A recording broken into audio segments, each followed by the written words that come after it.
Kenyataan Ketua Pemuda UMNO Malaysia, Akmal Saleh dilihat seperti membalas terhadap kenyataan Perdana Menteri Anwar Ibrahim menarik perhatian warganet apabila ia dikaitkan dengan isu sensitiviti agama yang tular baru-baru ini.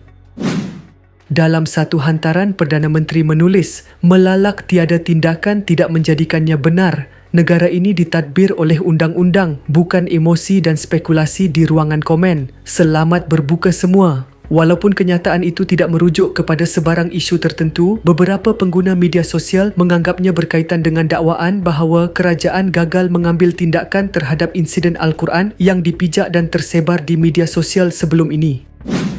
Akmal dikatakan membalas dengan kenyataan berbunyi, lebih baik melalak mempertahankan agama daripada sembang berdegar tapi semua membohong. Bodoh. Namun beliau tidak menyatakan secara jelas bahawa kenyataan itu ditujukan kepada Perdana Menteri atau merujuk kepada hantaran tertentu.